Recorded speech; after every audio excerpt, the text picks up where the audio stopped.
Good morning बच्चों। मैं अभी जो आपके सामने जो दिखा रहा हूँ वो इंट्रोडक्शन का पार्ट है। हालांकि जब ये वीडियो आपके पास जब अवेलेबल होगा तब तक मैं बता दूं कि मैंने पॉलिटी की जो पूरी सिलेबस है ऑलरेडी ख़त्म कर दिया है। मीन्स ऑफलाइन मैंने ऑलरेडी ख़त्म कर दिया है, पर ऑनलाइन जो आपको अवेलेबल हो रही है वो पूरी ख़त्म होने के बाद शॉर्ट एक एक घंटे के वीडियो को फॉर्म में आपके पास अवेलेबल होगी। हालांकि जब क्लास ली गई है तो क्लास लॉन्ग, लगभग एक क्लास 3.5 आवर 4.5 आवर ऑलमोस्ट इतना चला है। पर ऑनलाइन जो आपके पास अवेलेबल होगी वो काट कर 1 आवर के अप्रॉक्स आपके पास अवेलेबल होगा।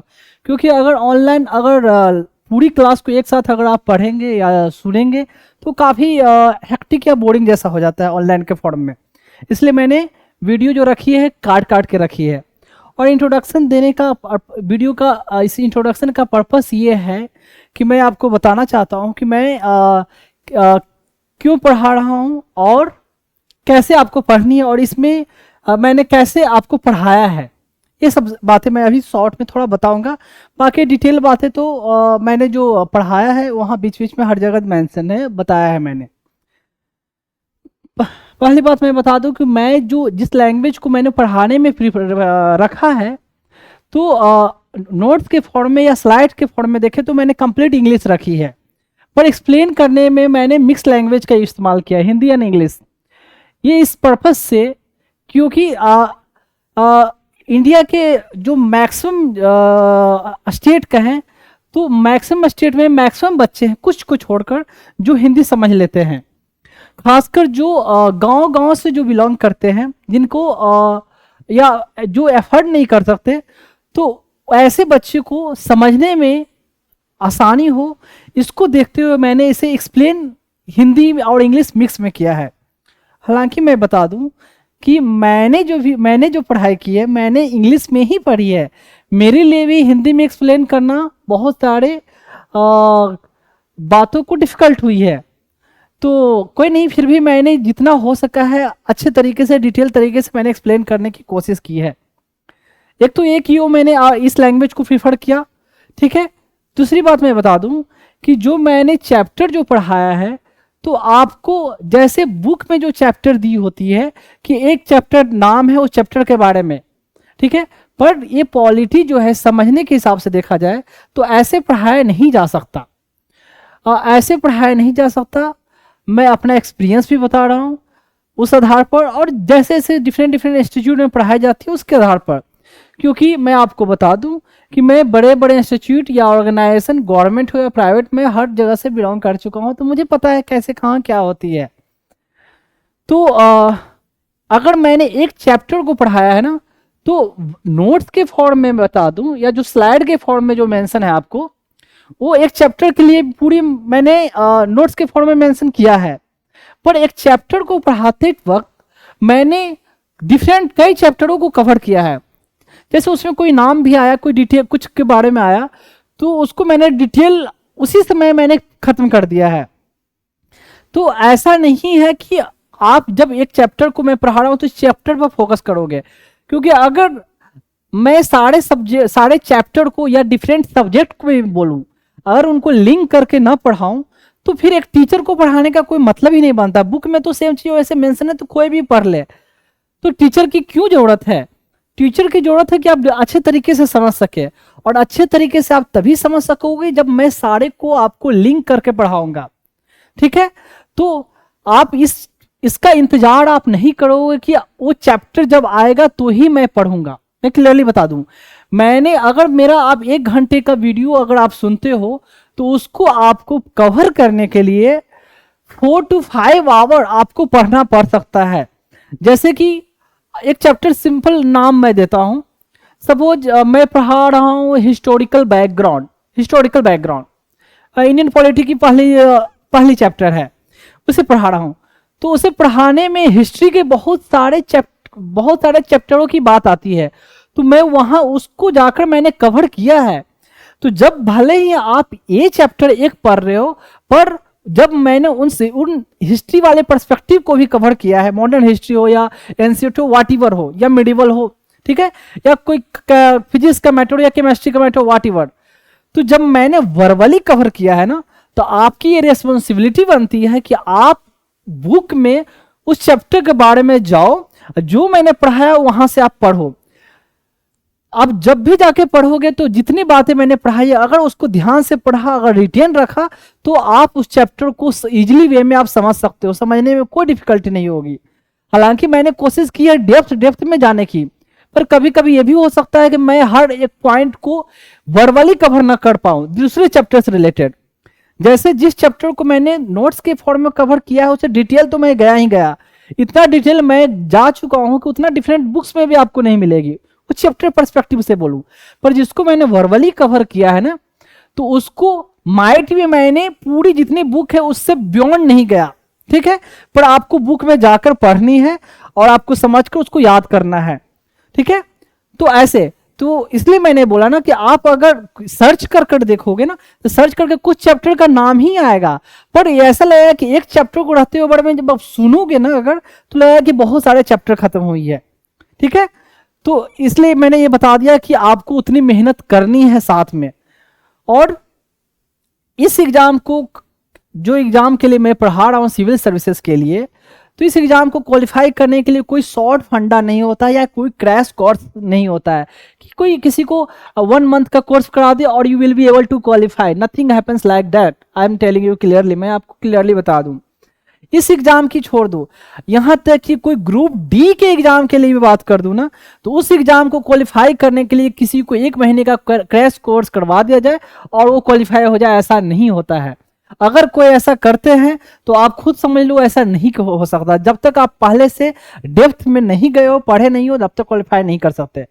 जब मैंने यहां पढ़ाया है तो मैंने प्रीलिम्स, मेंस, इंटरव्यू, ठीक है, प्रीलिम्स, मेंस, इंटरव्यू तीनों को पर्सपेक्टिव को देखते हुए मैंने कवर किया है कि प्रीलिम्स को ऐसा नहीं कि जब पढ़ाई जाती है तो प्रीलिम्स के लिए अभी पढ़ेंगे, मेंस के लिए बाद में पढ़ेंगे और वो क्वालिफाई होने के बाद इंटरव्यू की तैयारी करेंगे। बिल्कुल नहीं, ऐसा नहीं होता है। तो बीच बीच में हर चीज को मैंने डिस्कस किया है, जो मेरा भी एक्सपीरियंस रहा है, एक तो ये सब चीज, तो सारी चीज को मैंने कवर की है। अब खुद पढ़ोगे, जब सुनोगे, देखोगे, तो आपको खुद ये पता चल जाएगा। देख, तो ये कोई, क्योंकि कुछ बच्चे ऐसे बोलेंगे कि मैं किसी चैप्टर को बहुत डिटेल में गया, बहुत डेप्थ में गया, तो क्यों डेप्थ में गया, मैं सब चीज दिखाऊंगा कि एग्जाम में कैसे कैसे क्वेश्चन पूछे गए हैं, कैसे लिखना है। जब ध्यान से वाकई में सुनोगे, क्वेश्चन देखोगे मतलब मैं सब दिखाऊंगा सामने, तो आपको लगेगा कि इतना भले ही डेप्थ में पढ़ाया है, पर ये इतना डेप्थ, ये भी फिर भी ऐसा नहीं कि बहुत डेप्थ है, इतना हमें जानना है।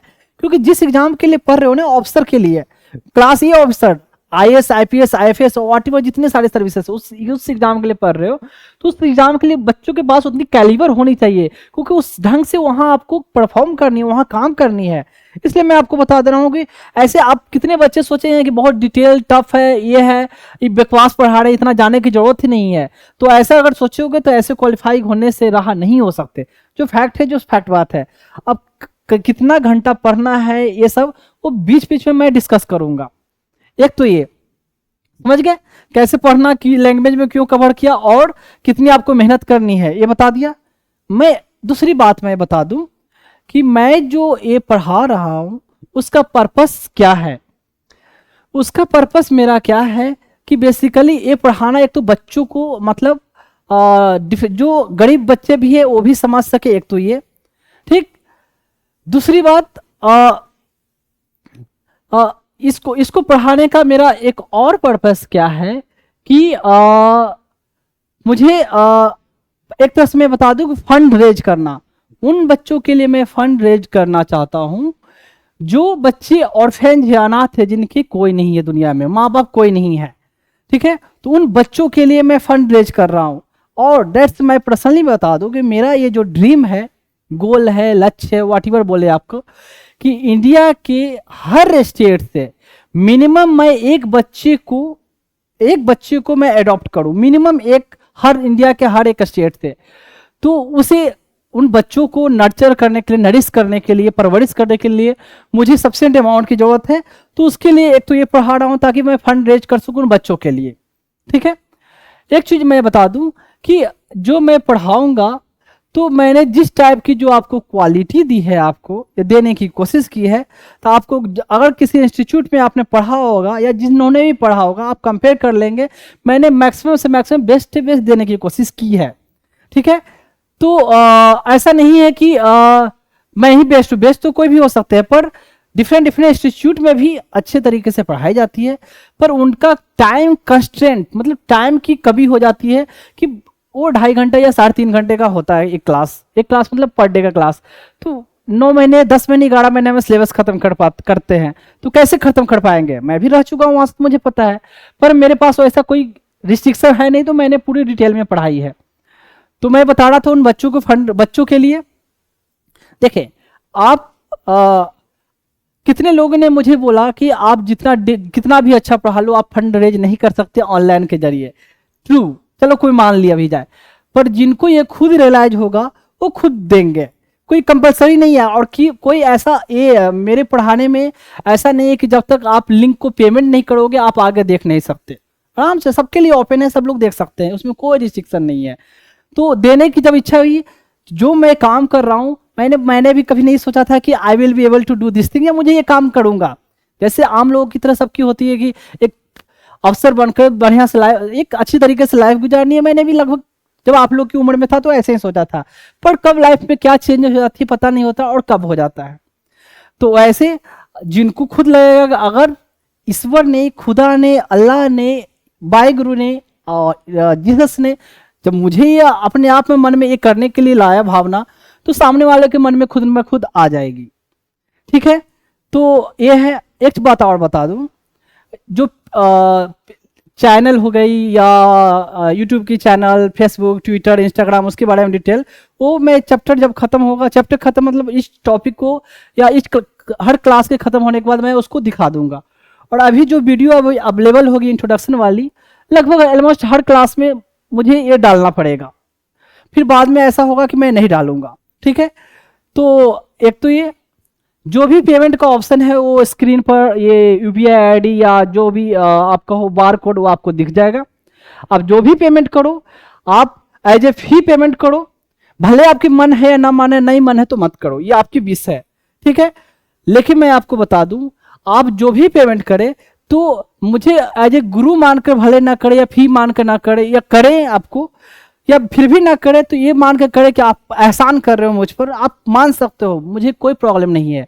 मीन्स आप ये मान सकते हो कि आपने पेमेंट कर कर विकास कुमार पर एहसान किया, पर मैं आपसे ये रिक्वेस्ट करूंगा, तो उन बच्चों पर ये मानकर आप मत पेमेंट करना कि उन बच्चों पर एहसान कर रहे हो। क्यों मैं आपसे ये बोल रहा हूं? क्योंकि मैं जो काम कर रहा हूं ना, मैं एक्सेप्ट ये नहीं करता हूं कि मैं जो कर रहा हूं उन बच्चों पर एहसान कर रहा हूं, बिल्कुल नहीं। हमें ईश्वर ने दिया, खुदा ने, भगवान ने, जीसस ने, वाहिगुरु ने हमें इतनी ब्रेन दी, तो इसलिए मैं ये कर पा रहा हूं। अगर वो नहीं दे पाते तो मैं नहीं कर पाता। ठीक है, तो जो भी दिया हुआ उनका है, इसलिए मैं कर पा रहा हूं। तो इसलिए वो बच्चे बेचारे ऑलरेडी बहुत एहसान में जब रह चुके हैं। एक बच्चे को बिना माँ बाप का पलना बड़ा होना कितना डिफिकल्ट होता है, खुद सोच कर देखो। जब एक बच्चे की माँ चली जाए या 1-2 दिन के लिए, तो कितना बच्चा रोता है, तो उन बच्चों की हालत क्या रही होगी। तो इसलिए आप मुझ पर एहसान मान सकते हो, मानना कोई प्रॉब्लम नहीं है। आई विल एक्सेप्ट डेट, आपने मुझे जो भी दिया, फी दिया, इवन 1 रुपया भी आप देते हो मुझे, तो मैं मानूंगा कि आपने एहसान किया। पर ये मत मानना कि आपने बच्चों पर एहसान किया, क्योंकि वो बच्चे ऑलरेडी एहसान में दबे हुए हैं। एक चीज और, जो भी आप पेमेंट करेंगे वो मैं बाद में दिखाऊंगा, तो उसमें मैं आपसे गुजारिश करूंगा कि आप अपना नाम मेंशन कर देंगे और अपना प्लेस जहां से आप बिलोंग करते हो, and your number if your wish, अगर आपकी विश है तो अपना नंबर उसमें भी मैसेज के साथ डाल सकते हो। नहीं डालना चाहते तो एटलीस्ट नाम एंड प्लेस जहां से आप बिलोंग करते हो।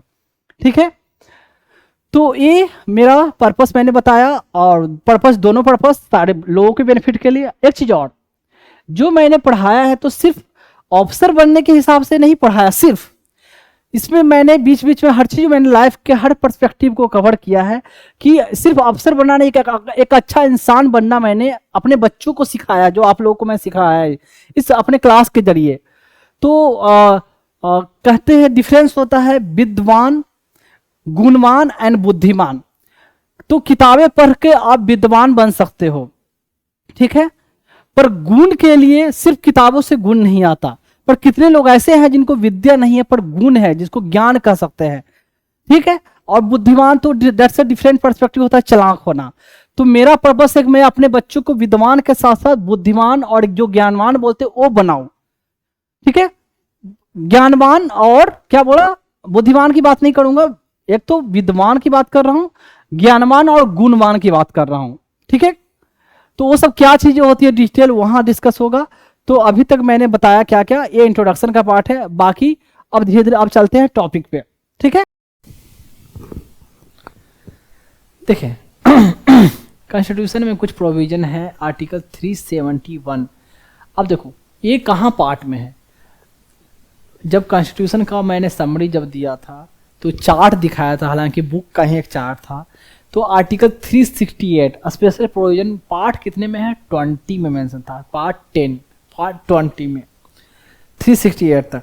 उसके बाद 368 के बाद पार्ट शुरू होता है 369 से लेकर कहाँ तक, 392 तक जो पार्ट होता है ना, वो पार्ट होता है पार्ट 11। पार्ट 11 में क्या है पार्ट 11 हुआ। पार्ट 12 लास्ट पार्ट है जिसमें होता है short title, commencement of constitution ऐसे, और अथॉरिटी टेक्स्ट इन हिंदी। तो वो जिसमें 3 आर्टिकल 393, 394, 395, उसमें से बहुत सारे आर्टिकल जो है रिपील हो चुके हैं। तो पार्ट 22 का पार्ट है, 22 का, 21 का पार्ट हो गया 369 से लेकर 369 से लेकर हो जाएगा 391 तक, हाँ 391 तक। और उसके बाद का जो पार्ट रहा वो पार्ट 22 पार्ट, यानी पार्ट 22। पार्ट 11 में ये 371 की जब चर्चा है तो कहाँ से 368 के बाद हुआ ना, 369 370, तो वो पार्ट 21 में चला जाएगा। तो कुछ स्पेशल प्रोविजन जो है इसमें है, बहुत सारे प्रोविजन इसमें डिलीट हो चुके हैं। तो वो है आपका 361 में आपका। तो देखें इसमें क्या है, ये प्रोविजन क्यों डाला गया था। तो ओरिजिनली क्या है कि जब कॉन्स्टिट्यूशन जब ड्राफ्ट हुआ तो कुछ प्रोविजन को बाद में ऐड इसलिए किया गया कि कोई ऐसे स्टेट में कुछ एरिया बैकवर्ड थे, पीछे थे, ठीक है, उनका इकोनॉमिकली बैक पीछे थे, सोशली बैक पीछे थे, या आप कह सकते हो कि वो कुछ उनकी कल्चर थोड़ा अलग थी, उनकी कस्टम, उनका आप कह सकते हो कि रहने का तौर तरीका थोड़ा अलग था, अपनी अलग पहचान थी, डिस्टिंक्ट था, अलग लोगों से अलग था। तो वो एरिया पीछे न रह जाए, ठीक है, या उनको कोई एक्सप्लॉइट ना कर ले, इकोनॉमिकली एक्सप्लॉइट ना कर ले, या जॉब में उनको अपॉर्चुनिटी ना मिल पाए, उनको एजुकेशन ना मिल पाए, ठीक है, उनको वोकेशनल पढ़ाई ना मिल पाए, मतलब कह सकते हो व्यवसाय से रिलेटेड पढ़ाई ना मिल पाए उनको, या आप उनको बोल सकते हो कि वो रिप्रेजेंटेशन उनका सही तरीके से लोकसभा में या राज्यसभा में ना मिल पाए, ठीक है। तो इस बेसिस को देखते हुए कुछ स्टेट को स्पेशल प्रोविजन दिए गए। वो स्पेशल प्रोविजन एरिया स्पेसिफिक है, उसी कुछ पार्टिकुलर एरिया के लिए, कुछ पार्टिकुलर पीपल के लिए, ना कि सबके लिए है, ठीक है। तो वो देखते हुए कुछ स्पेशल प्रोविजन ऐड किए गए हैं।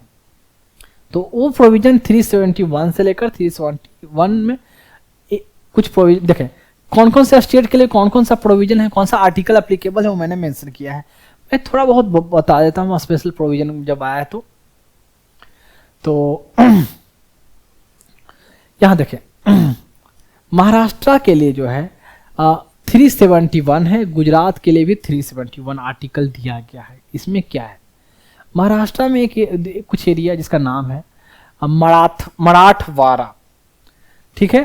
तो और गुजरात में ऐसे सौराष्ट्र, कच्छ, तो ये तो ये सब जो एरिया हैं कंपेयर टू अदर एरिया के कंपेयर में थोड़ा आपका एग्रीकल्चर में पीछे हैं, एजुकेशन में पीछे थे। तो इनके लिए ये प्रोविजन रखा गया क्या कि एक है जो एक बोर्ड बनाया जाएगा, ठीक है। ये बोर्ड तो प्रेसिडेंट ने एक प्रोविजन रख कि ये प्रेसिडेंट को ये डिसाइड करना होगा, ये फिक्स श्योर करना होगा कि इनके लिए क्या बोलते हैं, आप बोल सकते हो क्या, Marathwada region, Saurashtra region, Kutch region, तो उसके लिए जो पीछे हैं उनके लिए एक बोर्ड इस्टेब्लिश होगी। वो बोर्ड के कौन कौन से मेंबर होंगे, सरकार से सेंट्रल गवर्नमेंट और गवर्नर, प्रेसिडेंट इंश्योर करेगा गवर्नर जो राज्यपाल जो इस स्टेट के हैं वो इसका फॉर्मेशन करें, बनाए ये बोर्ड को। उसके अलावा निश्चित करेंगे कि जो सेंटर से जो पैसा जो मिलता है ना, जितना पैसा स्टेट को, वो पैसा इसके नाम पर इनको मिले।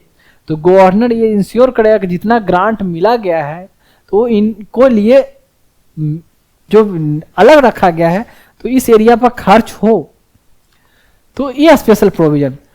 और कुछ ऐसे भी कि इस एरिया के एजुकेशन के लिए, वहाँ के लोगों को वोकेशनल ट्रेनिंग के लिए, अब को रिप्रेजेंटेशन की बात हो तो उसमें आप गवर्नर इस बात को फोकस रखेंगे, ध्यान रखेंगे। तो ये हुआ थोड़ा हल्का फुल्का मैंने बताया महाराष्ट्र के लिए और गुजरात के लिए, या कुछ और भी रीजन, इनका जो और रीजन जो कोई बैकवर्ड पीछे रह गया हो तो वहाँ के डेवलपमेंट के लिए एक डेवलपमेंट बोर्ड इस्टेब्लिश करें। वो बोर्ड के मेंबर यहाँ के जो एमएलए होंगे वो होंगे, इस एरिया के जो मेंबर ऑफ लेजिस्लेटिव असेंबली होंगे वो लोग होंगे, मिलकर गवर्नर के साथ आपस में डिस्कशन होगा, कितना पैसा सरकार से मिला है, सही में यूटिलाइज होना है कि नहीं, कैसे खर्च होना है, लोगों का क्या डिमांड है, कैसे डेवलपमेंट करना है, उनको पढ़ाना के लिए और क्या एजुकेशन के लिए होना चाहिए, स्कूल कॉलेज, कैसे ट्रेनिंग करना है। बेसिकली ये सब चीज़ें हैं 371 के अंदर प्रोविजन डाला गया है। तो प्रेसिडेंट का काम है बनवाए और गवर्नर का काम है कि ये प्रेसिडेंट ऊपर से निर्देश डायरेक्शन दे और गवर्नर को ये सब चीज को कंट्रोल करना है, गवर्नर के नज़र में हो काम हो, इस डेवलपमेंट बोर्ड का एस्टेब्लिशमेंट हो। तो महाराष्ट्र में एक और रीजन है जो ड्राई रीजन है, विदर्भा मराठवाड़ा ये रीजन है। तो ऐसे भी जानते हो ये सब एरिया जो है कंपेयर टू वहाँ वाटर स्कार्सिटी है, बारिश बहुत कम होती है, तो ड्राई लैंड है, अब बोल सकते हो बंजर जमीन बहुत ज़्यादा है। तो एग्रीकल्चरल के आप नज़र से भी देखोगे तो भी पीछे हैं, तो इसके लिए प्रोविजन अलग से डाली गई है। अब है नागालैंड के लिए।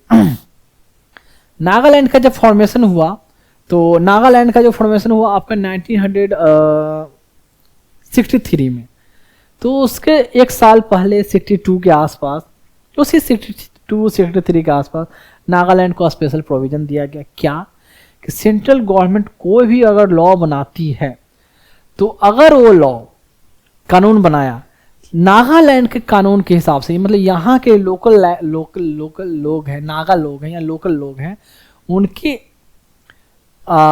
उनके मतलब रिलीजियस प्रैक्टिसेस आप कह सकते हो, या उनका जो कल्चर है या सोशल कस्टम जो रिचुअल है आप उनका कह सकते हो क्या कि उनका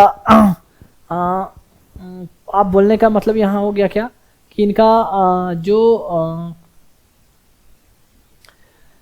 अपना पर्सनल भी, जैसे मैरिज का, डाइवोर्स का अपना इनका कानून है।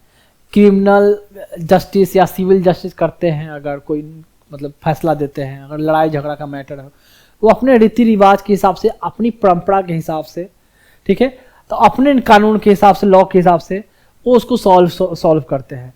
तो अगर वो कानून, या हम किसी को जमीन देना है या बेचना है, तो इनका अपना कस्टम है, अपना कंट्रोल है।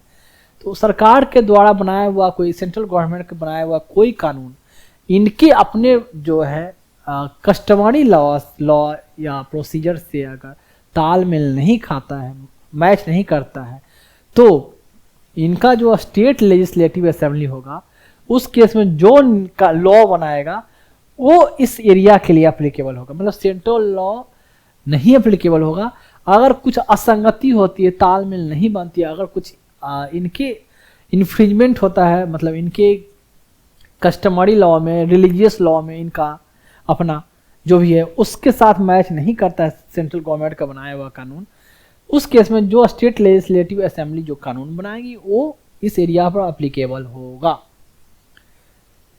ये कहने का मतलब, तो प्रेसिडेंट को ये ध्यान में रखना है कि ये सब चीज़ सही तरीके से हो और गवर्नर को ये इम्प्लीमेंट करवाना है। ये मतलब नागा के कस्टम, इनका ट्रेडिशन, इनका रिलीजियस प्रैक्टिसेस, इसमें इनका जो अपना पर्सनल कानून या कैसे सिविल जस्टिस देते हैं या क्रिमिनल जस्टिस देते हैं, वो सब में छेड़छाड़ ना हो। इनकी आइडेंटिटी, इनकी पहचान, ये सब में कोई छेड़छाड़ ना हो। In the sense uniform civil code जो हर जगह स्टेट में आजकल चल रही है, उत्तराखंड इम्प्लीमेंट किया है, गुजरात भी करने वाला है। अगर ऐसा नागालैंड में यूनिफॉर्म सिविल कोड की बात होगी तो वो अप्लीकेबल नहीं होगी, या वहाँ का खुद स्टेट का जो असेंबली है यूनिफॉर्म सिविल कोड वहाँ लगाने की कोशिश नहीं करेगा या लगा नहीं सकता। ऐसे इस केस में गवर्नर इंटरफेयर करेगा, गवर्नर अल्टीमेटली प्रेसिडेंट को क्या उससे अवेयर करवाएगा, प्रेसिडेंट इस पर एक्शन लेंगे। तो इनका customary law, religious law, practices, तो उसमें कोई छेड़छाड़ नहीं। एक तो ये। दूसरी बात, यहाँ law and order, peace maintain करना का गवर्नर का काम है। तो गवर्नर को ये इंश्योर करना, क्योंकि नागालैंड में पहले डिस्टर्बेंस बहुत थी। वहाँ नागालैंड क्या है, नागालैंड में 63 में तो स्टेट बनाया गया। इससे पहले जो MIZHO मीजो एक पर्सन था, तो नागालैंड बोलते हैं क्या उसको, एक पार्टी थी, उनका पार्टी का नाम था नागालैंड फ्रंट काउंसिल या फ्रंटल काउंसिल समथिंग, छोड़ो वो नाम। मतलब उस समय कहने का मतलब नागा लोग विद्रोह कर रहे थे कि हमें इंडिपेंडेंट चाहिए, इंडिपेंडेंट कंट्री चाहिए। इंडिया के साथ मर्ज रहने से हमारा पूरा आइडेंटिटी खत्म हो जाएगा, हमारा कल्चर, प्रैक्टिस, ये सब खत्म हो जाएगा। बाहर से लोग यहाँ आओगे, रहोगे, हमारा अपना ही खुद का पहचान नहीं रहेगा। तुम अपने कानून के हिसाब से हम लोग को चलने को बोलोगे, हम अपना शासन, अपना व्यवस्था, अपना कानून, अपना लॉ ऑर्डर अपने हिसाब से हम करते हैं मेंटेन। फैसला देना है कैसे को, किसी को सजा देना, हम अपने रिलीजियस सिस्टम प्रैक्टिस से करते हैं। आप अपना लगाओगे, हमें आपके साथ नहीं रहना है। तो इंडिपेंडेंट चाहते थे ये लोग। तो वहाँ लॉ एंड ऑर्डर सिचुएशन बहुत ख़राब भी चल रहा था कि इंडिपेंडेंट कंट्री चाहिए। तो स्टेट रूल इसको फाइनली बनाया गया, ऐसे ऐसे प्रोविजन ला के उसको इंश्योर किया गया कि भाई आप सेफ हो, आपको कोई छेड़छाड़ नहीं करेगा। तो ये इसलिए ऐसे नागालैंड लॉ एंड ऑर्डर को मेंटेन करना है, ये इसका काम है, गवर्नर का काम है। एक तो ये Twain song, TUEN Twain song, देखो ह्यून सॉन्ग नाम सुना होगा ना, एक चाइनीज ट्रेवलर जो इंडिया में ट्रेवल किया, Hyun song, Fahien, Hyun song, Hyun song नाम सुना होगा। इंटरव्यू में क्वेश्चन पूछते हैं ये सब, अगर तुम चाइनीज ट्रेवलर का नाम बताओ जो इंडिया में ट्रेवल किया है, ह्यून सॉन्ग आता है। यहाँ ट्वेन सॉन्ग एक नागालैंड में जगह है, आपका सब तो डिस्ट्रिक्ट है। तो ट्वेन सॉन्ग एरिया के लिए ग्रोथ डेवलपमेंट के लिए वहाँ कम से कम उसके लिए आप काउंसिल बनाओगे, गवर्नर को काउंसिल बनवाना है, 35 मेंबर कम से कम होने चाहिए। वो मेंबर कौन कौन से होंगे, और साथ में उस मेंबर में उस काउंसिल के लिए मतलब कह सकते हो ट्वेन सॉन्ग के लिए काउंसिल बनाएंगे, उसमें और कौन ऑफिसर रहेंगे, कितने साल के लिए रहेंगे, क्या रिटायर होंगे, उनका काम क्या क्या होगा। बेसिकली उस एरिया को डेवलपमेंट के लिए उन पर ध्यान देना है। तो ऐसे प्रोविजन रखा गया। गवर्नर को बोर्ड, वो काउंसिल बनवाना है, या काउंसिल कहो या बोर्ड कहते हैं, ऐसे नाम है, बस इतना जानो अभी। ट्वेंसिंग एरिया के डेवलपमेंट के लिए ऑफिसर रहेंगे, वहाँ एजुकेशन का, हेल्थ का, व्हाटएवर ये सब पर ध्यान वर्क करवाना है, लॉ एंड ऑर्डर का मेंटेन करवाना है। ये रिपोर्ट हर साल कितना पैसा मिला उस पर ध्यान देना है, पैसा मिला तो कितना काम हुआ उसका, इसका रिपोर्ट है जो असेंबली में दिया जाएगा। चाहे तो प्रेसिडेंट को भी गवर्नर दे सकता है कि हाँ इतना इतना काम हुआ इस एरिया के लिए, ऐसे। और इस एरिया के और इसके जो मेंबर रहेंगे कहते हैं उनका चुनाव होता है, तो लेजिस्लेट इस एरिया के लिए, इस एरिया से जो रिप्रेजेंटेटिव MLA बन के जाएंगे ना, उसको लोग नहीं चुनेंगे। यहाँ में भी, इसमें भी रीजनल काउंसिल बहुत सारे बनेगी। रीजनल काउंसिल उसके मेंबर वोट देंगे कि कौन हमारा MLA बनेगा, लोग वोट नहीं देंगे। रीजनल काउंसिल का मेंबर बनने के लिए वहाँ वोटिंग होगी। मतलब बेसिकली ये इतना जानो, ऐसे ऐसे कुछ ट्वेंसिंग एरिया और नागालैंड के कस्टमरी लॉ को मेंटेन करने के लिए नागालैंड को स्पेशल प्रोविजन दिया गया। नागालैंड को असम A से शुरू होता है, लेकिन असम को B में रखा गया। असम के लिए बोला गया ऐसे ही कि असम को कम से कम मिनिमम जो है असेंबली में, लेजिस्लेटिव असेंबली में कम से कम 30 सीट असम को होगी। तो असम के लिए कुछ और ज़्यादा नहीं, बस बेसिकली घूम फिर के वही है, सबको प्रिजर्व कल्चर, ये वो ग्रोथ डेवलपमेंट, 30 सीट कम से कम। तो ये है असम का।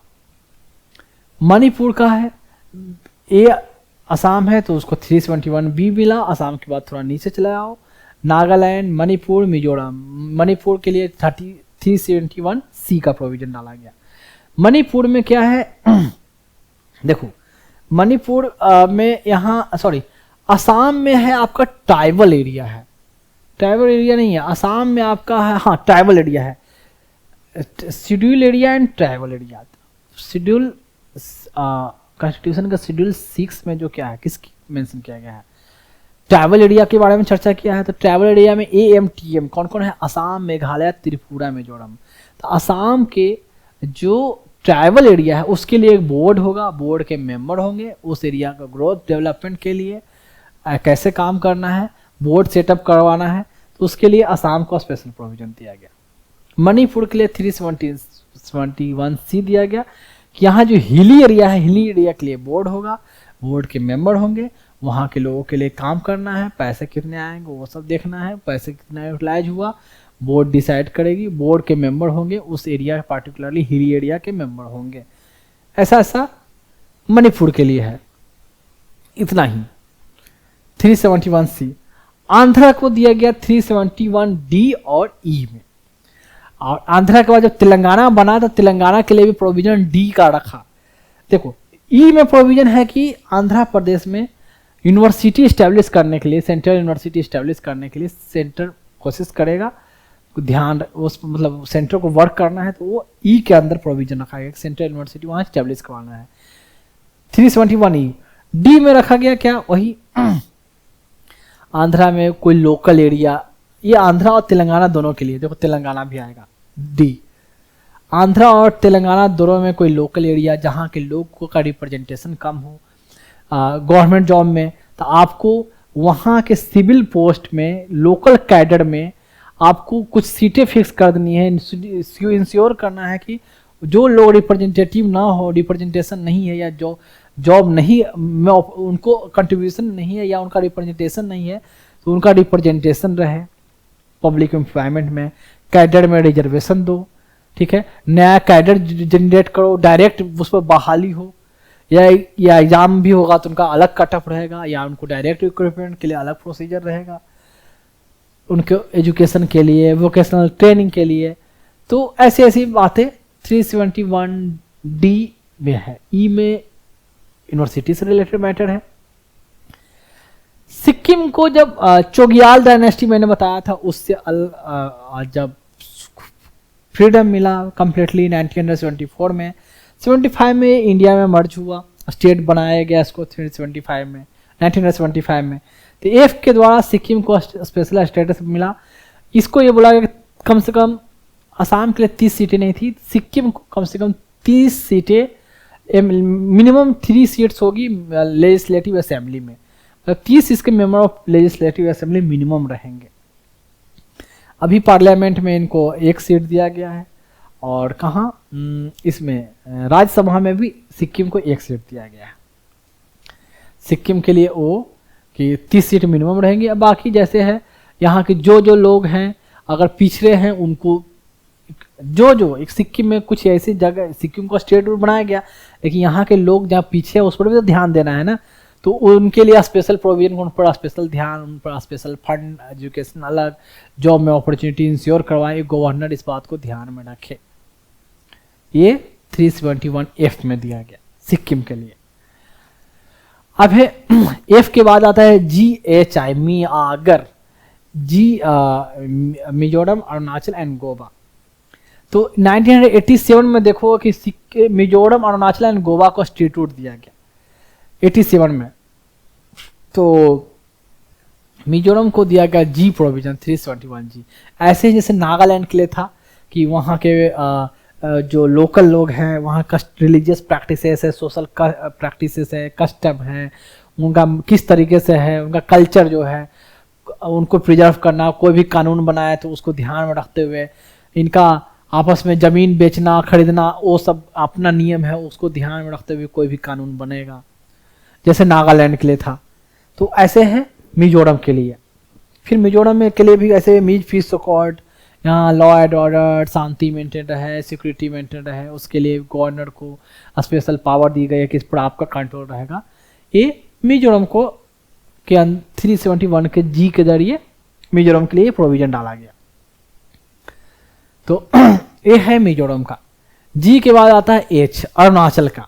अरुणाचल को जो मिनिमम कम से कम जो सीटें है 30 सीटें अरुणाचल के लिए है, और 30 सीट, हाँ अरुणाचल के लिए भी 30 सीटें हैं। और मिजोरम के लिए है 40 सीटें। मिनिमम जो लेजिस्लेटिव असेंबली में जो सीट रहेगी 40 रहेगी, अरुणाचल के लिए 370, और ये है GH के अंदर। बाकी अरुणाचल के लिए अरुणाचल में बताता हूँ। हाँ, अरुणाचल में इनका भी जैसे मैं बाद में बताऊंगा। अरुणाचल में शेड्यूल एरिया नहीं, यहाँ शेड्यूल ट्रैवल एरिया की बात नहीं है, तो अरुणाचल के लिए इतना ही। गोवा के लिए स्पेशल प्रोविजन दिया गया GH 371I में। यहाँ भी एक मिनिमम कम से कम गोवा को कितनी सीटें रहेगी, 30 सीटें रहेगी। मिजोरम को 40 सीटें और गोवा को 3 सीटें रहेगी, कितने में, मेंबर ऑफ लेजिस्लेटिव असेंबली में रहेगी। तो ऐसे प्रोविजन इसको दिया गया। कर्नाटका के लिए प्रोविजन जोड़ा गया 371J। एक रीजन है नॉर्थ कर्नाटका, जिसको बोलते हैं हैदराबाद कर्नाटका रीजन, हैदराबाद कर्नाटका रीजन। उस रीजन में 5-6 डिस्ट्रिक्ट ऐसे रीजन आते हैं। तो गुलबर्गा, बेरारी, रायचूर, कोपलोक, उसके बाद आती है यांगलोक, कोपलोक आता है, यांगलिक, एंड एक आता है बेल्लारी। तो मतलब ये 6 रीजन हैं कर्नाटका के लिए। मतलब कर्नाटका, नॉर्थ कर्नाटका के लिए जिसको बोलते हैं कर्नाटका हैदराबाद रीजन, जो काफ़ी पीछे थे। तो पीछे मतलब ऐसे ही, क्या में पीछे, इकोनॉमिकली पीछे, एजुकेशनली पीछे, जॉब में अपॉर्चुनिटी नहीं। तो इनको ग्रोथ के लिए, डेवलपमेंट के लिए एक बोर्ड बनेगा। बोर्ड के जो मेंबर इस एरिया से रहेंगे, फंड आएगा, इस पर ध्यान देंगे, इनके ग्रोथ, एजुकेशन, हेल्थ, व्हाटएवर। तो उस रीजन को 6 रीजन के स्पेसिफिक के लिए जो बताया, गुलबर्गा बताया मैंने, बेल्लारी बताया, बेलगावी बताया, रायचूर बताया। तो जो ये 6 रीजन जो मैंने बताया, उसको ग्रोथ, डेवलपमेंट, उस पर स्पेशल ध्यान करने के लिए स्पेशल बोर्ड होगा, उसके मेंबर होंगे, फंड आएगा, कैसे काम करना है, उसके लिए कर्नाटका को 371J के अंदर स्पेशल प्रोविजन दिया गया। बाकी मैं बाद में बताऊंगा। यहाँ मैंने सुपरफिशियल बताया कि ये स्पेशल प्रोविजन है कि आपको पता रहना चाहिए। इसके बाद मेरे ये बताने के बाद चैप्टर पढ़ोगे तो कुछ नया सा नहीं लगेगा, आराम से समझ में आए कि हाँ ये तो बताया हुआ है, पढ़ा हुआ है। तो खैर ये हुआ आर्टिकल 371J। अब देखो, अब है ये थोड़ा इंपॉर्टेंट है। इंपॉर्टेंट तो हर चीज है, ऐसा नहीं कि जो एग्जाम में आ गया वही इंपॉर्टेंट है, जो नहीं आया है तो बाद में भी पूछा जा सकता है। तो मैं इसलिए बता रहा हूँ कि कितने लोग सोचोगे कि टॉपिक से क्वेश्चन ऐसे नहीं आया तो इंपॉर्टेंट नहीं है। इंपॉर्टेंट क्या, मतलब ये इस एग्जाम में ये बात आप बोल ही नहीं सकते कि ये इंपॉर्टेंट है, इंपॉर्टेंट नहीं है। ये कोई कॉलेज का एग्जाम नहीं है कि इसमें हर बार इससे पूछा जाता है तो इस साल भी पूछा जाएगा। कहीं से कुछ भी पूछ सकते हैं, जो ना कभी पूछा गया उससे भी पूछ सकते हैं। और रिपीटेशन तो ऐसा होता नहीं, थोड़ा सा टॉपिक का इसका रिपीटेशन हो सकता है, लेकिन सेम क्वेश्चन तो कभी रिपीट देखा है आपने, होता है नहीं है। कोई भी कंपटीशन में जाओ, वो स्टेट में शायद हो जाती होगी, लेकिन कोई भी सेंट्रल लेवल के कंपटीशन में IIT दो, IIM दो, नीट दो, उसमें सिविल सर्विसेज दो, रिपीटेशन नहीं होती। अब देखिए, कहा जाता है क्या 5th शेड्यूल। अब मैं थोड़ा 5th शेड्यूल और 6th शेड्यूल के बारे में बता दूं। तो कर्नाटका के लिए मैंने बता दिया, इसके जो कोपलोक, यांगलिक, बेलगावी, बेल्लारी, क्या हुआ, गुलबर्गा, रायचूर, जो 6 डिस्ट्रिक्ट बोलो या 6 जगह है, 6 डिस्ट्रिक्ट है इसके जो काफ़ी पीछे है। रीजन बोलो, डिस्ट्रिक्ट बोलो, वॉट एवर। फिफ्थ शेड्यूल कहते हैं क्या, contain separate provision for administration and control of scheduled area and scheduled tribe. Schedule area के लिए, शेड्यूल्ड ट्राइब के लिए मैं पहले भी बताया था, constitution salient feature of constitution बताया था। एंड सिक्स्थ शेड्यूल क्या करता है, contain special provision for the administration of tribal area in the state of Assam, AMTM, Assam, Meghalaya, Tripura and Mizoram. अब देखो शेड्यूल एरिया क्या है, tribal area. Basically schedule area क्या है ना, वो एरिया है जहाँ ट्राइब लोग ही रहते हैं, ट्राइबल लोग ही हैं, ट्राइबों का ही एरिया है। फर्क ये है कि नॉर्थ ईस्ट स्टेट वो नहीं है। ये चार जो है नॉर्थ ईस्ट स्टेट है, इसके अलावा और भी नॉर्थ ईस्ट स्टेट है जहाँ ऐसा नहीं है कि ट्राइबल पीपल नहीं रहते हैं, यहाँ मेजॉरिटी ट्राइबल हैं, इसलिए बोला गया चार स्टेट को लिया गया सिक्स शेड्यूल में। इसमें सिर्फ नॉर्थ इंडिया वाले या साउथ इंडिया वाले जो है, नॉर्थ ईस्ट को छोड़कर जो नॉर्थ इंडिया वाले, साउथ इंडिया वाले जो टेरिटरी है उसके 10 स्टेट को लिया गया, उसको शेड्यूल एरिया में कहा गया, जहाँ ट्राइबल लोग हैं, जहाँ प्रॉपर एरिया मतलब पॉपुलेशन सफिशिएंट पॉपुलेशन हो। इस सफिशिएंट कोई बोला नहीं गया है, ये माना गया सफिशिएंट एरिया मतलब एरिया डिस्टिंक्ट एरिया हो, एक एरिया कोई छोटा एरिया नहीं हो, सिग्निफाइड एरिया हो, उसका पॉपुलेशन सफिशिएंट हो, वहाँ एक एडमिनिस्ट्रेशन हो, डिस्ट्रिक्ट हो, तालुक हो, तहसील हो, ब्लॉक हो, ये हो मतलब, और इकोनॉमिकली वो पीछे हो, सोशली वो पीछे हो, एजुकेशनली वो पीछे हो, तो उसको प्रेसिडेंट उसको डेजिग्नेट करती है। और ट्राइबल पीपल हो, जनजाति पीपल हो, तो उसको डेजिग्नेट करती है, उसको शेड्यूल एरिया। ट्राइबल एरिया इसको भी प्रेसिडेंट डेजिग्नेट करेगी, लेकिन ये नॉर्थ ईस्ट एरिया को के लिए जो चार जो स्टेट है जहां ट्राइबल पीपल ज्यादा रह रहे हैं, इस स्टेट में भी कुछ कुछ हैं कि इनका तीन, इसमें भी 3 डिस्ट्रिक्ट हैं या 3 रीजन हैं। मेघालय में 3 है, त्रिपुरा में 1 रीजन है, और मिजोरम में 3 रीजन है। इसके टोटल 10 रीजन है जहां ट्राइबल पीपल बहुत ज्यादा है। जैसे मैं बता दूं, पंचायती राज में अरुणाचल प्रदेश के लिए क्या है ना, अरुणाचल प्रदेश के लिए मैं पहले बताया नहीं था, वहां SC को रिजर्वेशन नहीं है, क्योंकि मैक्सिमम पॉपुलेशन वहां ट्राइब की है, शेड्यूल ट्राइब की है, समझ गए। पूरे अरुणाचल में शेड्यूल ट्राइब ज्यादा है, तो वहाँ SC को कोई रिजर्वेशन नहीं है। पंचायती राज में आप पढ़ाऊंगा बाद में, या बड़वाली मैंने बताया था उसमें मैंने ये बोला नहीं था, अभी बता दूं। अब ये चारों अरुणाचल में तो फुल्ली में है, लेकिन ये 4 में से फुल्ली में नहीं है, कुछ लोकेशन में ज्यादा कंसंट्रेटेड है ट्राइबल पीपल, तो उस लोकेशन के लिए ट्राइबल एरिया डेजिग्नेट किया गया, और प्रेसिडेंट है जो बाय ऑर्डर डेजिग्नेट करती है। तो वो शेड्यूल एरिया में भी वही ट्राइबल लोग हैं, यहाँ भी ट्राइबल लोग हैं, लेकिन ये इन स्टेट के लिए है। वो जो है शेड्यूल एरिया कहने का मतलब वो है आपका नॉर्थ साउथ इंडिया वाले, उसमें 10 स्टेट आपको मैंने पहले बताया था, मैं अभी बता दूं 10 स्टेट। और ये शेड्यूल एरिया शेड्यूल ट्राइब के लिए अपना कानून होगा। जैसे जैसे एक चार्ट में बताऊंगा, जैसे पेशा एक्ट जो है ना, पंचायत एक्ट जो बताया था, panchayat extension of schedule area act, पेशा एक्ट 1996 वाला, जो शेड्यूल एरिया के लिए एप्लीकेबल होता है, जो इसमें 10 स्टेट में जो शेड्यूल एरिया जहाँ ट्राइबल एरिया है, ग्राम सभा उनका होगा, मैंने सब बताया था, उनका अपना कंट्रोल, बिना उसके परमिशन कोई जमीन ले नहीं सकता, कोई आ नहीं सकता, सरकार किसी को दे नहीं सकती, कोई फॉरेस्ट काटना है उसका परमिशन चाहिए, कोई माइनिंग का बातें, छोटी छोटी माइनिंग की बातें, फॉरेस्ट प्रोडक्ट को कोई दूसरा कोई इस्तेमाल करना चाहते, बिना ग्राम सभा के परमिशन के, नदी तालाब खोदना, कुछ भी ग्राम सभा का अहम रोल है, वहाँ परमिशन चाहिए उसको इतनी ऑटोनॉमी दी गई है पेशा एक्ट वाले में, जो मैंने सुपरफिशियली बताया था। इनके एरिया में किसी और को मतलब ये अपना खुद का कानून बनाएंगे कि हम जमीन कैसे खरीदे, आपस में कैसे बेचें, लेकिन किसी और को नहीं जमीन देंगे, किसी और से नहीं बेचेंगे।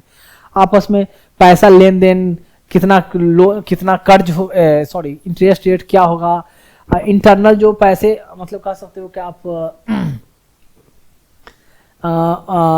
पैसे उधार लेना एक दूसरे से, उसका रेट क्या रहेगा, कैसे रहेगा, वो खुद डिसाइड करेंगे, बाहर वाला इसमें डिसाइड नहीं करेगा, अपना नियम इनका रहेगा। Tribal custom, culture, religious practices, social practices, जो भी बोलो, इनके लिए अपना ऐसे है। तो ये है इनके area president, schedule area president बनाएगी, और ट्राइबल एरिया के लिए प्रेसिडेंट तो डेजिग्नेट किया, लेकिन इसको बढ़ाना घटाना ये सब गवर्नर के स्तर पर, उनके लेवल पर भी काम होता है। बाकी दोनों में क्या कैसे काम होता है मैं आगे चार्ट में बताऊंगा। तो ये है शेड्यूल एरिया। ये 5th शेड्यूल 6th शेड्यूल से रिलेटेड है। 10 जो शेड्यूल एरिया है मैंने बताया था, एकदम याद रहना चाहिए लफ्जों पर। नीचे से ए से आंध्रा, तेलंगाना, महाराष्ट्र, गुजरात, राजस्थान, छत्तीसगढ़, मध्य प्रदेश, झारखंड, उड़ीसा, हिमाचल प्रदेश, ये 10 जो है कहाँ शेड्यूल एरिया में आते हैं। उनकी उस 10 स्टेट में कुछ कुछ जगह पर मेजर ट्रैवल पीपल रहते हैं, उनको शेड्यूल एरिया डिजिग्नेट किया गया है। ठीक है, तो ये फिर आसाम हो गया, मेघालय हो गया, त्रिपुरा हो गया।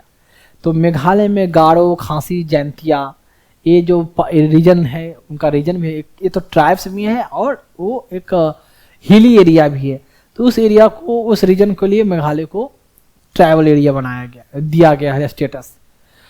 असम में आपका ऐसे असम का भी है देखो ऐसे असम का, मिजोरम का और त्रिपुरा के लिए एक ऐसे मैं तुमको यहाँ आगे हाँ एक क्लैरिटी दे देता हूँ, ये दे देता हूँ, ये हाँ थोड़ा बड़ा कर दूं क्या, देखें त्रिपुरा के लिए एक ही है जो मैंने बताया था, नाम त्रिपुरा के आधार पे है। मिजोरम में चकमा, माड़ा, लाई ऐसी जगह डिस्ट्रिक्ट है, चकमा, माड़ा, लाई। त्रिपुरा में त्रिपुरा के नाम से है, त्रिपुरा ट्राइबल डिस्ट्रिक्ट।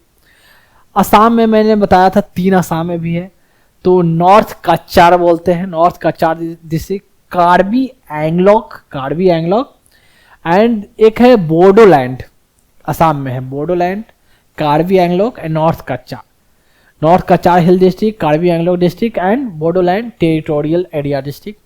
मेघालय के लिए गारो, खैसी, जंतिया बता दिया। और मिजोरम के लिए चकमा हो गया, माड़ा हो गया, लाई, चकमा माड़ा लाई। त्रिपुरा के नाम से है। तो असम में नाम मेघालय इजी नाम है, मिजोरम चकमा, माड़ा, लाई, और त्रिपुरा के नाम से है। असम में आपका आ गया नॉर्थ कच्चार, कार्बी एंगलॉक, ज्योग्राफी में कार्बी एंगलॉक पढ़ोगे कभी, बोडोलैंड टेरिटोरियल। अब देखो नॉर्थ कच्चार को एक अलग नाम भी है, नॉर्थ कच्चार जो है इसको अलग नाम दिया गया है, मतलब इसको इस नाम से भी जानते हैं। मैं अभी एक और इमेज दिखा दूं, नॉर्थ कच्चार को इस एक नाम से भी जान जाते हैं, उसको बोलते हैं, देखो कहाँ गया,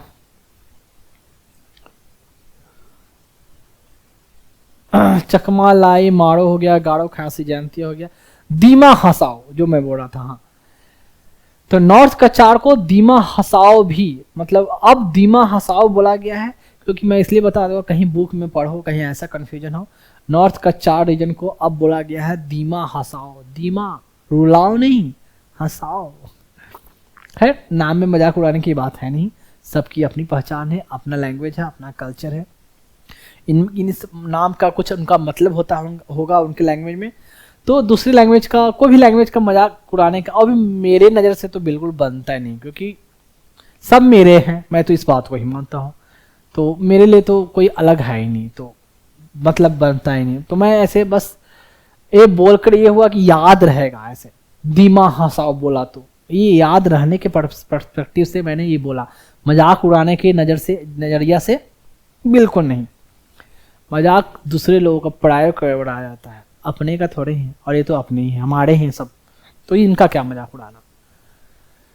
तो ये रहा। अब देखिए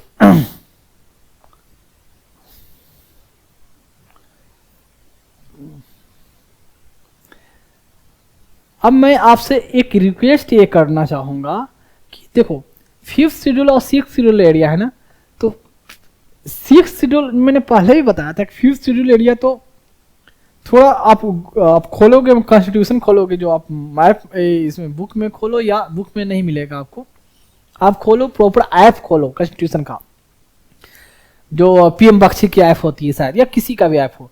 तो 5th शेड्यूल तो चलो बहुत ज़्यादा बड़ा नहीं लिखेगा, 6th शेड्यूल जब खोलोगे ना, इतना बड़ा है, मतलब जितना पंचायती राज का जो प्रोविजन है ना, कैसे सबको रूल एडमिनिस्टर करना है, किसका कंट्रोल होगा, ठीक है, कौन कौन मेंबर होंगे, पूरा 6 शेड्यूल में एक तरह से पूरा 6 शेड्यूल्स के लिए, मतलब जो वहाँ का हेल्थ, एजुकेशन, इरिगेशन, फॉरेस्ट, आप कह सकते हो जो भी जितना मैंने सब्जेक्ट वहाँ आपका, जैसे इसमें हेल्थ एजुकेशन तो बता दिया, फिर आप बोल सकते हो animal husbandry, dairy farming, fishery, horticulture, आप बोल सकते हो वाटर नीड, क्या बोलते हैं, इरिगेशन, एग्रीकल्चर, रोड, पुल, फेरी, सब चीज का प्रोविजन 6 शेड्यूल में पूरा मेंशन है। 5th शेड्यूल में थोड़ा सा मिलेगा, 6th शेड्यूल में लंबा चौड़ा आपको मिलेगा। तो 6th शेड्यूल वाले एरिया को कैसे रूल करना है, एडमिनिस्टर करना है, क्या क्या है सब्जेक्ट, वो पूरा उस शेड्यूल में आपको लंबा चौड़ा लिस्ट मिलेगा ऐसे। तो खैर ये तो हुआ 5th शेड्यूल, ये 6th शेड्यूल। थोड़ा और मैं इसके बारे में बताऊंगा, पहले इससे पहले थोड़ा क्वेश्चन कर लिया जाए। देखें ये क्वेश्चन है 2022 का क्वेश्चन है, ठीक। तो if a particular area is brought under the 5th schedule of the constitution of India, which one of the following statements best reflects the consequences of it? इसका बेस्ट consequences क्या होगा, मतलब कौन सा बेस्ट, अगर किसी एरिया को 5th schedule area में डेजिग्नेट कर दिया गया तो इसके बाद इसका consequences क्या होगा 5th शेड्यूल में बना देने से। अब देखो, this would prevent the transfer of land of tribal people to non tribal people को लैंड ट्रांसफर ना हो पाए, रोकेगा। ये है ना इसका, उनका लैंड वैंड को कोई और कब्जा ना कर ले, अपने में कैसे करना है, पैसा कितना लेन देन करना है, कितना इंटरेस्ट पर करना है, ये खुद डिसाइड करेंगे। और बाहर वाले वहाँ नॉर्थ ईस्ट स्टेट में ऐसे भी आपको पता है जमीन नहीं खरीद सकते, ऊपर से और ट्राइबल एरिया शेड्यूल एरिया बना दिया तो अब तो नहीं, वहाँ सरकार को परमिशन चाहिए, वहाँ लीजिंग भी किसी को देना है, माइनिंग लीज भी देना है, वहाँ रोड भी बनाना है, जंगल भी काटना है, तो अब सरकार को वहाँ के लोगों से परमिशन चाहिए। ऐसा होता है ना ये इसमें पेशा एक्ट में, तो शेड्यूल एरिया के लिए। तो एक तो ये this would create a local self governing body in that area, local self governing Panchayati Raj. तो ये शेड्यूल एरिया रहे चाहे न रहे, पंचायती राज तो ऐसे भी बनेगा, रहेगा ही रहेगा पूरे इंडिया में। अब शेड्यूल एरिया के लिए पेशा एक्ट एप्लीकेबल होगा, पेशा एक्ट 1969 जो extension of schedule area act है, panchayat extension to schedule area act 1996। This would convert the area into a union territory, मतलब ऐसा थोड़ी 6th शेड्यूल में जाने के बाद यूनियन टेरिटरी हो जाता है, वो तो शेड्यूल एरिया ही रहता है ना। सॉरी, ये तो शेड्यूल एरिया, वो शेड्यूल एरिया मतलब नॉर्थ ईस्ट वाले एरिया के लिए नहीं था, ये शेड्यूल एरिया मतलब जो ट्राइबल एरिया जो 10 जो बताया था ना, आसाम, सॉरी अरुणाचल, आंध्रा, तेलंगाना, यहाँ जो ट्राइबल पीपल हैं उनका जो ये लोकेशन है जहाँ रह रहे हैं उनके लिए कह रहा है, उनको 6th एरिया बना दिया गया, 6th शेड्यूल एरिया। तो भी हो गया कि उनका अपना कल्चर कस्टम सब प्रिजर्व रहेगा, उनका जमीन कोई कैप्चर नहीं, ले नहीं सकता, बेच नहीं सकता, कोई खरीद नहीं सकता, उनको ये लिबर्टी, उनको ये राइट मिल जाता है 5th शेड्यूल के अंदर। तो 6th शेड्यूल वाली नहीं थी, नॉर्थ ईस्ट वाले स्टेट की बात नहीं, 5th शेड्यूल जो 10 स्टेट का एग्जाम्पल दिया था। तो उनको भी पूरा अपना लैंड प्रिजर्व करने का, या अपना क्या कह सकते हो क्या कि अपना परस्पर आपस में कितना पैसा से, मतलब कैसे पैसा कर्ज लेना है, कर्ज देना है, अपना रेट कैसे डिसाइड करना है, तो वो भी अपना खुद का उनका कंट्रोल रहेगा ट्राइबल लोगों का, वो था। तो यूनियन टेरिटरी वाली बात खत्म, और ये सेल्फ गवर्निंग वाली बात भी खत्म। State having such area would be declare A special category state. तो अब स्पेशल कैटेगरी स्टेट जो है, तो कॉन्स्टिट्यूशन के जरिए 371 ये सब स्पेशल कैटेगरी दिया गया। क्या सारे स्टेट को स्पेशल कैटेगरी दिया गया? नहीं, 10 जो स्टेट है जो शेड्यूल एरिया में आते हैं 10 को नहीं मिला है, नहीं मिला है। झारखंड जो शेड्यूल एरिया उसके पास भी है, उसको थोड़ी स्पेशल कैटेगरी दिया गया है। और दूसरी बात ये कॉन्स्टिट्यूशन के द्वारा स्पेशल प्रोविजन दे गए हैं, और ये स्पेशल कैटेगरी स्टेटस अलग स्टेट है। ये 371 A B C D वाला प्रोविजन नहीं है, स्पेशल कैटेगरी स्टेट अलग है। स्पेशल कैटेगरी स्टेटस जैसे देखते हैं ना, बिहार में बार बार नीतीश कुमार बार बार सेंट्रल से मांग करती है कि हमें स्पेशल कैटेगरी स्टेटस का दर्जा दिया जाए, विशिष्ट राज्य का दर्जा दिया जाए, वो अलग चीज होता है। वो स्पेशल कैटेगरी स्टेटस देने का मतलब होता है कि सरकार से वो ऐसे स्टेट को स्पेशल कैटेगरी स्टेटस दिया जाता है जहां ट्राइबल पीपल डोमिनेंट हो, दूसरा इंटरनेशनल बॉर्डर, इंटरनेशनल मतलब कह सकते हो कि फॉरेन कंट्री के साथ बॉर्डर शेयर हो, या हिली एरिया रह चुका हो, एजुकेशनली सोशली काफ़ी बैकवर्ड रह चुके हो, ठीक है। तो ये सब कंडीशन को देखते हुए स्टेट को स्पेशल कैटेगरी स्टेटस दिया जाता है, जिसका आप कह सकते हो जियो पॉलिटिकल सिग्निफिकेंस हो। और तो इससे क्या होगा, उसको फंड अलग मिलेगा, सेंटर से जो स्कीम आएगी, तो जिसमें किसी स्कीम में होता है कि 50% स्टेट को शेयर करना है, 50% सेंटर को शेयर करना है, तो वहाँ सिर्फ 10% ही सेंटर स्टेट को शेयर करना होगा। तो ये सब प्रोविजन स्पेशल कैटेगरी स्टेटस को जब मिलने के बाद उसको स्पेशल बेनिफिट मिलती है, तो वो हुआ स्पेशल कैटेगरी स्टेटस। तो क्या स्पेशल कैटेगरी स्टेटस मिल जाएगा? तो नहीं, सिर्फ उनको राइट हो जाएगा कि अपना लैंड वो प्रिजर्व कर पाएंगे।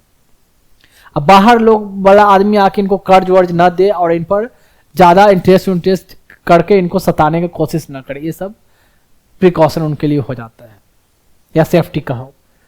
तो आंसर होगा जो फर्स्ट वन। नोट्स के फॉर्म में मैंने नहीं लिखा है पर नॉर्मली बता दिया। देखिए ये है 2019 का question, easy question. Under which schedule of the constitution of India can the transfer of tribal land to private parties, देखो सेम चीज, ट्रांसफर ऑफ ट्राइबल लैंड को प्राइवेट पार्टीज को डिक्लेयर नल एंड वॉइड। तो एक तो schedule 5 भी कह सकते हो, शेड्यूल 6 भी कह सकते हो, लेकिन यहाँ हमारा ऑप्शन है सिर्फ 5th शेड्यूल ऑप्शन आया है। तो 6th शेड्यूल के अंदर भी है, 5th शेड्यूल के अंदर भी, क्योंकि 5th शेड्यूल भी ट्रैवल लोगों के लिए है और 6th शेड्यूल भी ट्रैवल लोगों के लिए है। और उनके लिए जो प्रोविजन है कि भाई लैंड पर कोई आकर यहाँ खरीद नहीं सकता, कैप्चर नहीं कर सकता। तो ये है। अब देखो 2015 का क्वेश्चन है, द प्रोविजन इन द, कहते हैं क्या कि the provision in the 5th schedule and 6th schedule in constitution of India are made in order to. 5th schedule और 6th शेड्यूल का प्रोविजन किस लिए बनाया गया? मैं बता चुका हूं किस लिए बनाया। देखें, protect the interest of schedule tribes, determine the boundary between the states के बीच में बाउंड्री बनाने के लिए, determine the powers authority and responsibility of the panchayat का पावर अथॉरिटी क्या होगा उसके लिए, protect the interest of all the border state. Border state को, बॉर्डर स्टेट मतलब जो दूसरे कंट्री के साथ जो बॉर्डर है, जैसे कि चाइना के साथ, पाकिस्तान के साथ, म्यांमार के साथ, बांग्लादेश के साथ, उनके लिए। तो ये ऑब्वियस सी बात है शेड्यूल ट्राइब के लिए है, उनके इंटरेस्ट को प्रिजर्व करने के लिए। तो ये तो ईजी है, आराम से ये देखकर आराम से भी बनाया जा सकता है, नहीं भी पढ़ा हो तो भी इतना सोच के, तो इतना तो पहले डिस्कशन हो भी चुका है। तो अब चलते हैं, क्या हो गया फिर, हैंग हो गया।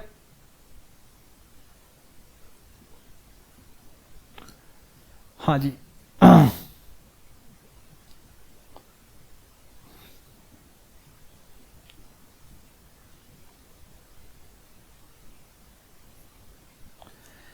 अब है, देखें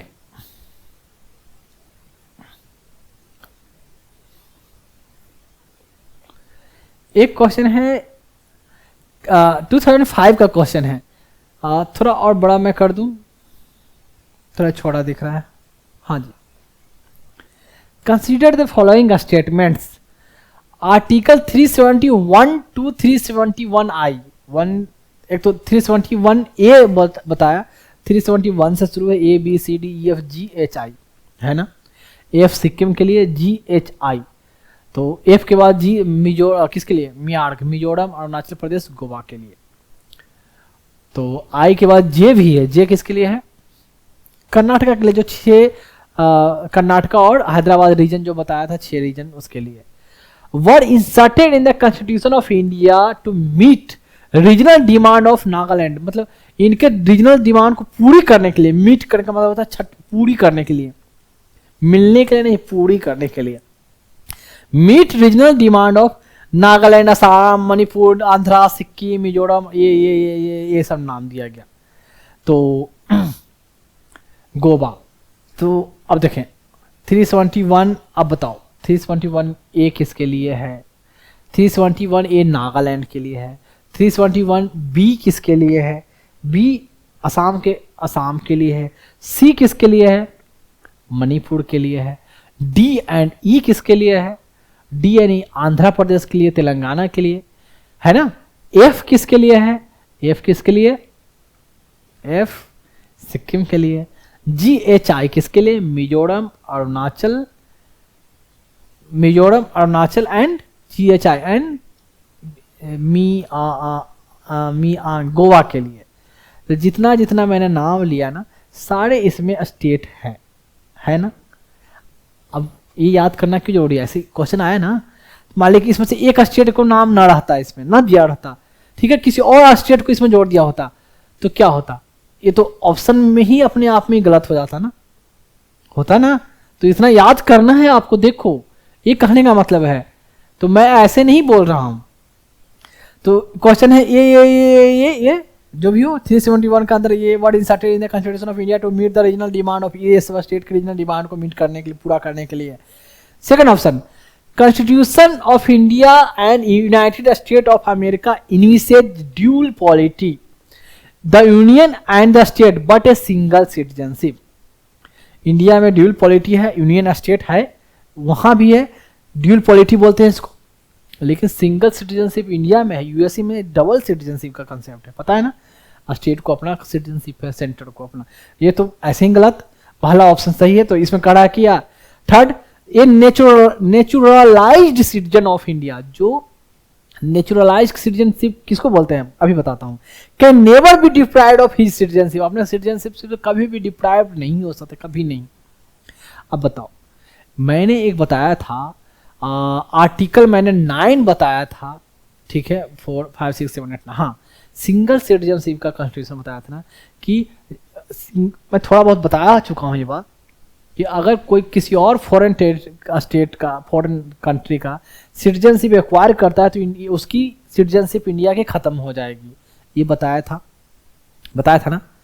तो सिंगल सिटीजनशिप कहीं नहीं स्पेशली मेंशन किया है कॉन्स्टिट्यूशन में, लेकिन ये मेंशन किया है कि किसी और स्टेट का, किसी और कंट्री का सिटीजनशिप आप नहीं ले सकते। इसका मतलब ऑब्वियस सी बात है, मतलब एक ही का सिटीजनशिप रहेगा, ये मैं डिस्कस कर चुका हूं पहले, ठीक है।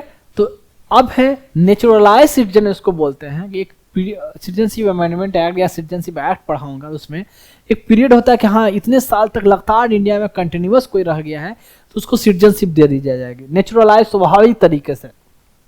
पीरियड में बाद में बताऊंगा, वहां जैसे कोई लगातार 10 साल रह चुका हो लगातार इंडिया में, तो उसको सिटीजनशिप इंडिया कंसीडर करेगी, सिटीजनशिप देगी, तो उसको बोलते हैं नेचुरलाइज सिटीजन। इतना जानो, क्या ऐसा हो सकता है किसी तरह का citizenship low, can never be deprived, कोई क्राइम कर लिया, कोई क्राइम इन्वॉल्व है, विदेश के साथ कोई लिंक है, ठीक है, वोट देने का राइट तो जाएगा, तो सिटीजनशिप भी तो जाएगा ना भाई। ऐसा अपने से दिमाग होगा, ऐसा कुछ हो सकता है क्या कि एकदम एक बार एकदम सिटीजनशिप यहाँ का है तो हमेशा रहोगे, कोई भी कंट्री ऐसा बनाएगा, ये तो ऐसे ही गलत, ठीक। दूसरा ऑप्शन ये देखो, यहाँ तो है ही नहीं ड्यूल पॉलिटी, मतलब सिंगल सिटीजनशिप यूएसए में है नहीं। और तीसरा जो फर्स्ट वाला ऑप्शन ये सिर्फ करेक्ट है, तो इसमें पूछ रहा है which of the above statements is oblique are correct, तो करेक्ट कौन सा है, सिर्फ एक ही तो है जो सबसे लास्ट में रखा है जो करेक्ट है उसको सबसे लास्ट में रखा गया। तो अब देखो थोड़ा ब्लड है, कोई बात नहीं, ये वो स्टेट है जिसका 10 स्टेट जिसमें शेड्यूल एरिया है, जिसमें शेड्यूल एरिया डेजिग्नेट किया गया है, तो ये सब स्टेट का मैं ऑलरेडी नाम ले चुका हूं, तो वो नाम लिया, ये पूरा दम लफ्जों पर याद तो रहना ही रहना है, इसमें कोई कम्प्रोमाइज की बात है नहीं जी कि हाँ यहाँ शेड्यूल एरिया है। तो झारखंड में है, बिहार में नहीं है, साउथ में 2 ही जगह, साउथ में हाँ 2 जगह, आंध्र प्रदेश एंड तेलंगाना में, कर्नाटका में नहीं है, देखो कर्नाटका में नहीं है। और वेस्ट में जाओगे तो गुजरात में भी है, राजस्थान में है, सेंट्रल में जाओगे तो एमपी में भी है, छत्तीसगढ़ में भी है, एक थोड़ा उड़ीसा में भी है, उड़ीसा भी ट्राइबल पीपल बहुत सारे हैं, ऊपर में जम्मू कश्मीर में नहीं, हिमाचल में है। तो ये है आपका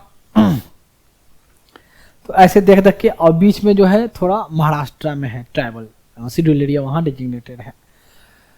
तो बाय द वे अगर कहीं आप पढ़ोगे चैप्टर पॉपुलेशन के बारे में कि पॉपुलेशन वाइज कौन सा स्टेट में ट्राइबल कितने ज़्यादा हैं, कौन से कास्ट कौन से हैं, या आपको कितने कम एज वाले, मतलब इस एज वाले सबसे ज़्यादा पॉपुलेशन कहाँ है, ये सब आपको एक चैप्टर है। ज्योग्राफी में भी कहीं बाद में आप कहीं एक चैप्टर है जो पॉपुलेशन स्ट्रेटजी या कोई सेंसस होती है तो उसके डेटा से रिगार्डिंग वो टॉपिक है उसमें पढ़ना, तो वहाँ भी आपको पढ़ने को मिलेगा कि कौन से स्टेट में सबसे ज़्यादा ट्राइबल पीपल रहते हैं, तो कौन से स्टेट में सबसे ज़्यादा जैन है, कौन से स्टेट में सबसे ज़्यादा बुद्धिज्म है, ऐसे ऐसे क्वेश्चन या वहाँ पढ़ना है आपको। तो खैर मैं ये बता दिया ताकि आपको पढ़ना है, वहाँ ध्यान रखेंगे इस बात को, नहीं पढ़ा है तो पढ़ना है, एग्जाम में क्वेश्चन आता है, ऐसे पूछा जाता है।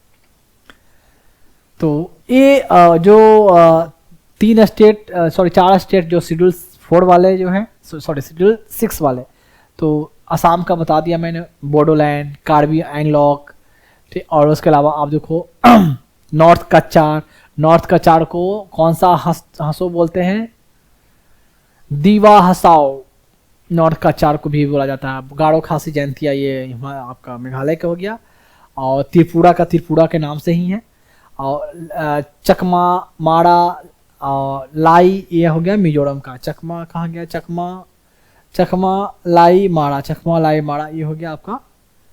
अब ये मैप देख रहे हैं ना कैसे रखा गया, असम जो था मेघालय जो ये हो गया आपका बांग्लादेश, त्रिपुरा निकला हुआ है त्रिपुरा वाला, ये मिजोरम के सबसे नीचे वाले में 3 है, चकमा लाई माड़ा नीचे, और ये हो गया कौन सा रीजन है, ये है मणिपुर, ये है नागालैंड, ऊपर हो गया अरुणाचल वाला, ये हो गया थोड़ा बीच में असम वाला। तो असम वाला में ये हो गया बोडोलैंड, कार्बी एंगलॉक, नॉर्थ कचार, तो ऐसे north Cachar hill district, Karbi Anglong, Bodoland territorial Khasi जगह जयंती, चकमा माड़ा, त्रिपुरा ट्राइबल एरिया डिस्ट्रिक्ट। तो इसी को नाम दिया गया है Tripura tribal area autonomous district council, जिसमें इसमें शॉर्ट में लिखा है ना tribal area autonomous district council. फिर ऐसे ही और कहीं है मारो ऑटोनोमस डिस्ट्रिक्ट काउंसिल, चकमा ऑटोनोमस डिस्ट्रिक्ट काउंसिल, यहाँ मैंने फुल फॉर्म, यहाँ डिस्ट्रिक्ट भी बोला गया है, यहाँ या डिस्ट्रिक्ट ऑटोनोमस डिस्ट्रिक्ट काउंसिल भी बोला गया, देखें ऑटोनोमस डिस्ट्रिक्ट काउंसिल। तो खैर ये हो गया। तो कहीं ना कहीं मैंने शेड्यूल एरिया शेड्यूल ट्राइब, अब देखिए ये कंपेरिजन, ये इंपॉर्टेंट चीज थोड़ा है।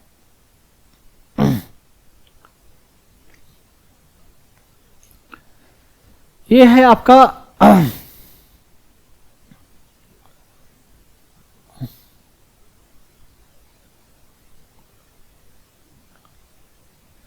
एक 5th शेड्यूल 6th शेड्यूल, थोड़ा बड़ा करूं, इससे बड़ा ज़्यादा करने में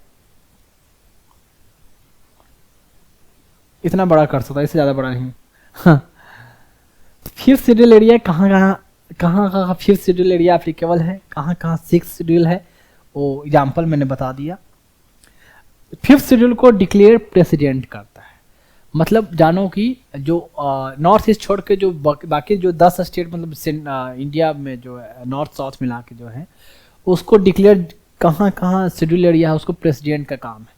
लेकिन जो नॉर्थ ईस्ट वाले में वहाँ गवर्नर को दी गई autonomy, governor empower to reorganise autonomous, वो डिस्ट्रिक्ट को रीऑर्गेनाइज भी कर सकता है, लेकिन वो बाकी जो 10 स्टेट वाले जो है ना उसको प्रेसिडेंट को पावर दिया गया है, उसके एरिया को साइज को बड़ा करना छोटा करना और किसी को जोड़ना, ठीक है।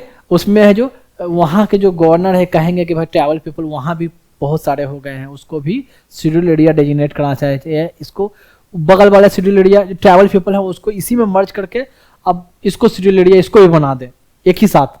तो ये सब गवर्नर उस एरिया का बोलेगा, प्रेसिडेंट को रिकमेंड करेगा और प्रेसिडेंट ये इम्प्लीमेंट करेगी। यहाँ गवर्नर को बोलने की जरूरत नहीं है, प्रेसिडेंट से खुद अपना कर सकती है, इतना पावर है 6th शेड्यूल में, ठीक है।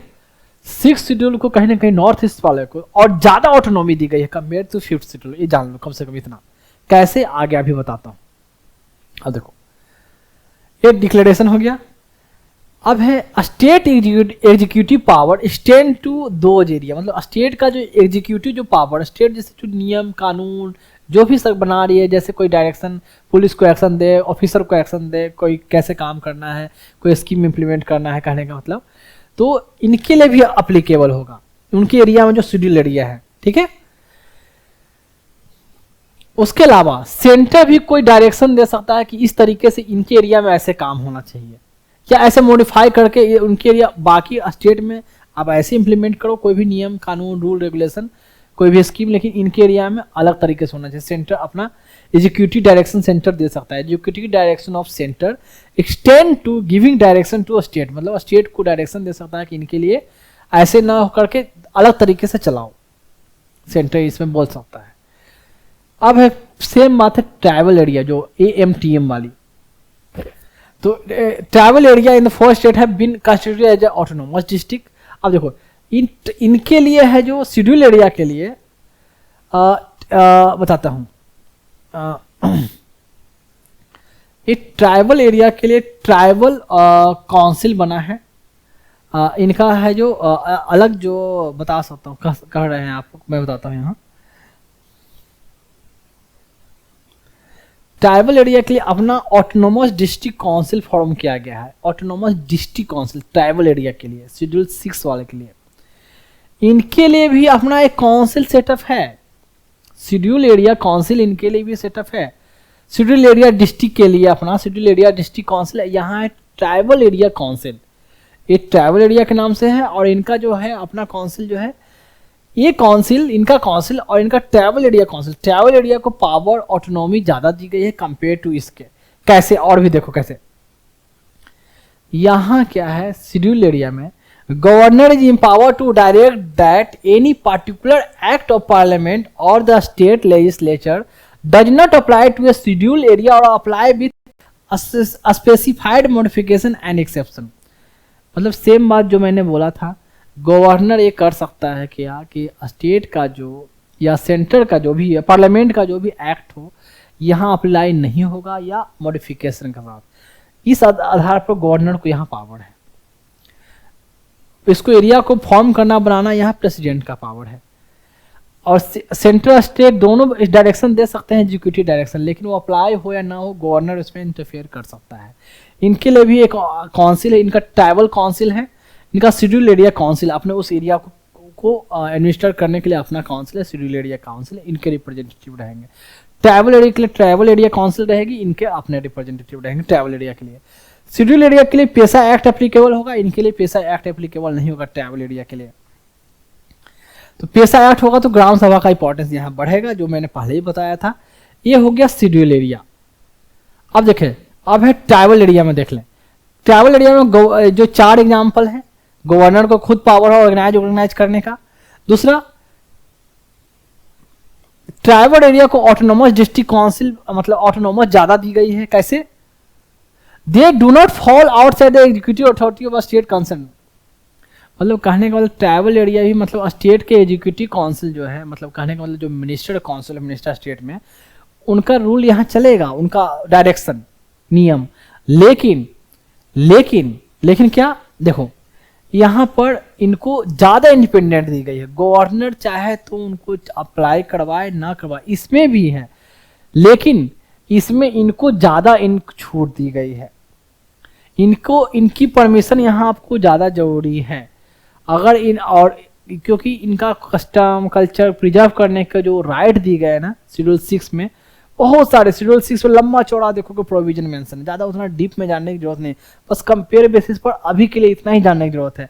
एक बार ऐप खोलना, देखोगे कहोगे इतना लंबा चौड़ा लिखा रहता है, पूरा पंचायती राज के लिए जितना प्रोविजन है इनके लिए भी लिख दिया गया है। तो एक तो ये ऑटोनॉमी की बात। एक्ट ऑफ पार्लियामेंट और state legislature do not apply to autonomous district and autonomous region और apply with specific modification. Same बात जो उसमें है और इसमें है with exception. Greater autonomy compare to 5th schedule. Autonomous district council have much wider power vis-a-vis tribe advisory council. देखो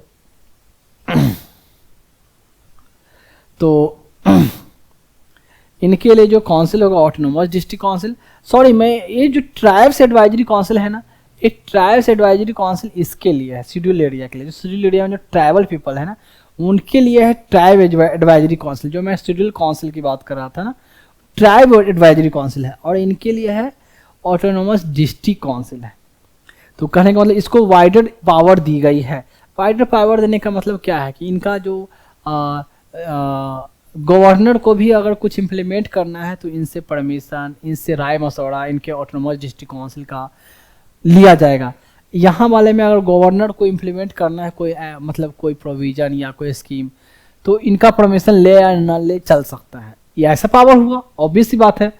और इनका ऑटोनोमस डिस्ट्रिक्ट काउंसिल जो है, इनके वॉइस रखा गया, इनको ज़्यादा आवाज़ दी गई, इनको ज़्यादा पावर दिया गया, ज़्यादा अथॉरिटी दी गई है। तो इनके लिए कुछ अगर करना हो, कुछ इंटरफेयर करना हो इनके मामलों में, तो कम से कम इनका आवाज़ रहेगा, इनके हाँ ना कहना मैटर करता है।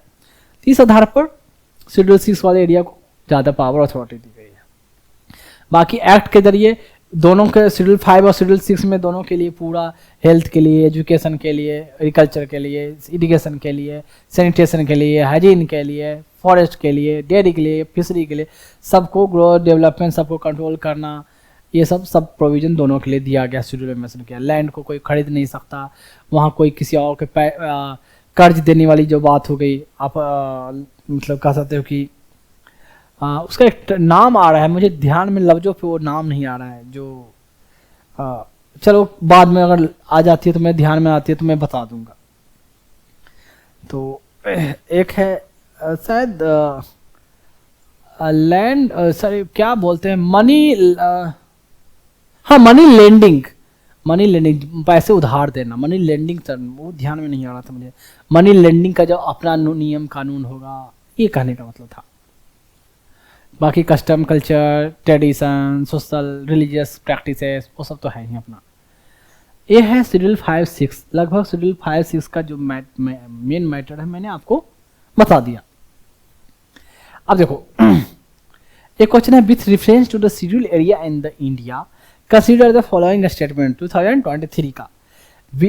तो within a state the notification of an area as a schedule area takes place through an order of the president. Schedule area के लिए प्रेसिडेंट का ऑर्डर चाहिए, ठीक है। शेड्यूल 6 वाले जो एरिया है उसके लिए गवर्नर डिसाइड करेगा कि एरिया कितना होगा कितना नहीं होगा। तो एक तो ये कौन से के लिए कहा गया है, शेड्यूल एरिया के लिए, यानी शेड्यूल 5 से रिलेटेड है। Largest administration unit forming the schedule area is the district and lowest is the cluster of villages in the block. और कहा था मैंने कि अपना एडमिनिस्ट्रेटिव यूनिट होना चाहिए, वहाँ डिस्ट्रिक्ट हो, तालुका हो, ब्लॉक हो, तो ही, और एरिया में कम से कम ट्राइबल पॉपुलेशन हो, एरिया कम से कम एक सफिशिएंट एरिया हो, डिस्टिंक्ट लैंग्वेज कल्चर ये हो, अपना बैकवर्ड हो, तो ही उसको शेड्यूल एरिया डेजिग्नेट होगा। तो ये भी सही है, सेकंड ऑप्शन। थर्ड है, chief minister of the concern states are required to submit annual report to the union home minister on the administration of the schedule area in the states. तो कितने हैं, अब देखो चीफ मिनिस्टर का कहीं role है, सब जगह गवर्नर का रोल है, प्रेसिडेंट है गवर्नर। देखो चीफ मिनिस्टर का कहाँ रोल है, यहाँ अगर कोई लॉ अप्लीकेबल होगा कि ना होगा, या मॉडिफिकेशन के साथ अप्लीकेबल होगा, सेंट्रल का लॉ या स्टेट का लॉ, गवर्नर का दोनों में हाँ बोलना है। एरिया को अगर बढ़ाना घटाना है तो इसमें प्रेसिडेंट का, इसमें गवर्नर का। तो प्रेसिडेंट चीफ मिनिस्टर का तो कहीं रोल ही नहीं है, यहाँ है गवर्नर का रोल। थर्ड ऑप्शन ऑब्वियस सी बात है, कहीं नाम भी नहीं आया है, तो थर्ड ऑप्शन गलत है। ऑप्शन होगा कौन सा, ओनली 1, ओनली 2, ऑल 3, नन, तो ओनली 2। तो ये हुआ इसका। अब देखिए टॉपिक खत्म होने के बाद मैं बता दूं, थोड़ा सा मैं अपने चैनल के बारे में कोई प्रमोट एडवर्टाइज नहीं कर रहा, बस थोड़ा सा बताना पड़ता है। ये हमारे चैनल जो आप YouTube पर जो देख रहे हो उसका तो नाम ऑलरेडी पता चल गया होगा, तभी आप खोल के देख रहे हो। तो ये YouTube पर चैनल इस नाम से है, और मेरी जहां भी लोगो होगी हमारा तिरंगा वो होगा। फेसबुक पे, ट्विटर पे, जिसको एक्स बोलते हैं, या यूट्यूब पे या इंस्टाग्राम, वेरी वन। तो इसकी जो आईडी होगी इस नाम से देख सकते हैं, ऐसे इसे सर्च कर सकते हैं। क्या है, @Dr.Vikas IAS, ठीक। एंड नेक्स्ट चलते हैं, और जैसे सब लोग बोलते हैं या एज यू विश, जैसे फॉलो करो, क्या बोला जाता है, like subscribe and follow, something something like that, तो योर विश। अगर अच्छा लगे तो ही करेंगे, अगर बेनिफिट हो रहा है तो ही करेंगे, कोई कंपलसरी, कोई दबाव ऐसा नहीं है, ठीक है। खुद अगर लगा कि हाँ हमने समथिंग डिफरेंट अचीव किया, कुछ मुझे अच्छा मिला, देन ओनली, कोई कंपलसरी नहीं है। और जो मैंने कोशिश की है बेस्ट से बेस्ट देने की, मैंने अपने बच्चों के लिए कोशिश की है। और ये इंस्टाग्राम का है, इंस्टाग्राम का ये लोगो, जैसे यहाँ यूट्यूब का लोगो था, ये इंस्टाग्राम का लोगो है। और जो हमारी जो आईडी है, ये पता नहीं थोड़ा आगे पीछे हो गया है, इसमें एक साथ होनी चाहिए था, पता नहीं मैं स्लाइड में करता हूं तो ये आगे पीछे हो जाता, मैंने पहले ही बताया है, तो एक साथ में ही होगी, Dr.Dr.Vikas_IAS, तो ये रहेगा आपका इंस्टाग्राम पर। हालांकि यूट्यूब, इंस्टाग्राम जितने भी है सब लिंक किया हुआ है, तो एक से जाकर दूसरी जगह आप जा सकते हो। तो थोड़ा सा इसकी एक जगह कर लेंगे, ये अपन अप डाउन हो गया है। लैपटॉप में तो नॉर्मल दिखता है स्लाइड में, पर इसमें करने के बाद यहां ऐसे आ जाता है डिजिटल बोर्ड पे। तो ये चला जाए, ये एक बार कोड भी इंस्टाग्राम में शायद जनरेट होता है, इसलिए ऐसा है। तो बार कोड को स्कैन करके भी चाहे तो वहां पहुंच सकते हैं। तो ये वीडियो हर जगह अवेलेबल होगी, कुछ कुछ शॉर्ट जो बोलते हैं छोटे छोटे वीडियो भी डालना, तो वो सब डाला हुआ मिलेगा आपको। तो अगर स्कैन हो जाती है तो वीडियो से तो गुड। इसको थोड़ा मैं और जूम कर दूं, ये रहा इंस्टाग्राम का। अब देखेंगे ये है ट्विटर, जिसको अब एक्स बोलते हैं, पहले ओल्ड ये था ट्विटर एंड अब हो गया है एक्स। तो एक्स में जो हमारी अकाउंट है, ऐसे फॉर्मेट जो आपको दिखेगी, ऐसे इस तरीके से दिखेगा। और जो आईडी जो होता है @Dr.Vikas_IAS, तो इस नाम से आएगा ऐसे। एंड नेक्स्ट है फेसबुक पे, तो फेसबुक पे इस नाम से फेसबुक का लोगो एंड जो चैनल रहेगा उस पर ऐसे आएगी। और आई थिंक सिंपल ये डालने से ही शायद ओपन हो जाए या आपको सामने विजिबल होगा, तो ये आप देख सकते हो, ठीक है। और चलते हैं लास्ट, थोड़ा अजीब सा लगता है बोलने में, पता नहीं। ये है बारकोड। मैंने जो पर्पस बताया किन बच्चों के लिए मैं ये कलेक्ट कर रहा हूं, मैं एक बात बता दूं कि जिन बच्चों के लिए मैं कलेक्ट कर रहा हूं ना, वो ऐसा नहीं है कि वो और फैन रहेंगे, उनको मैंने अपनाया है। तो एज ए उन बच्चों का सिर्फ जैसे मैं बता दूं, कोई अपने बच्चों को पालता है, कोई बाप अपने बच्चों को पालने के लिए मेहनत करता है, ठीक है। तो बस बेसिकली वही है कि मैं उन बच्चों को अपने पालने के लिए मैं ये मेहनत कर रहा हूं। तो उन बच्चों का सिर्फ मैं बाप ही नहीं हूं, मैं उन बच्चों का माँ भी हूं, दोनों हूं। तो सोचो मुझे उससे कितनी ज्यादा मेहनत करनी पड़ेगी, ठीक है। कोई मैं एनजीओ, मैं क्लियर कर दूं कि मैं कोई एनजीओ नहीं चला रहा हूं, कि एनजीओ अगर चलाऊंगा तो पर्पस तो वही होगी, बात तो वही होगी कि बच्चे ऑलरेडी तो कोई अनाथालय एनजीओ कोई चला रही है, तो वहां से लाके मैंने फिर से यहाँ अनाथालय में झोंक दिया। तो ये कोई एनजीओ नहीं है, ये मेरे बच्चे होंगे, तो इसलिए उनके लिए मैं लोगों से डोनेशन नहीं मांग रहा हूं। मैं जिनसे भी मांग रहा हूं, जो फी मांग रहा हूं, जो गुरु दक्षिणा बोले वो मांग रहा हूं, ना कि डोनेशन की बात मैंने की है। तो मैं अपने बच्चों के लिए एज ए बाप की तरह, एज ए बाप है, नहीं सिर्फ बाप एंड माँ दोनों की तरह मैं उनके लिए मेहनत कर रहा हूं, ठीक है, उनके नरिशमेंट के लिए, और उनके लिए मैं फंड रेज कर रहा हूं, पैसे कलेक्ट कर रहा हूं। तो ये पर्पस है, ना कि है कि डोनेशन मांगना या चंदा मांगना उन बच्चों के लिए, बिल्कुल नहीं। तो ये क्यूआर कोड है, गूगल पे का है, शायद आपको दिख जाए, स्कैन हो जाएगी, वीडियो से नहीं होती है तो फिर कोई बात नहीं, नीचे यूजर कुछ यूपीआई आईडी मैंने ऐसे मेंशन कर दिया है, ये योर विश, ये है यूपीआई आईडी एंड थोड़ा बड़ा account number and IFSC code. तो मैं बोल दूं यूपीआई आईडी क्या है, विकास VIKSH JIP JIPMER JIPMER JIPMER @OK axis. ऐसे मैंने ऐसे बनाया नहीं, अपने आप ऑटोमेटिक ऐसे आ जाता है। अब अकाउंट नंबर जो मेंशन है 920010021620 0810, मुझे भी कोई अपना अकाउंट नंबर याद नहीं था, मैं बता दूं। एंड IFSC कोड वो भी मुझे याद नहीं है, वो भी है UTIB 003494, सॉरी 000 है, UTIB 003494, ये IFSC कोड है। तो पर्पस बता दिया, आपकी 20 बता दिया, जो भी हो, बाकी ये यहां तक ये, और फिर आगे धीरे धीरे ऐसे नेक्स्ट चैप्टर पर मैं चलते रहूंगा। तो ऑलरेडी मैंने कवर किया है, बताया है।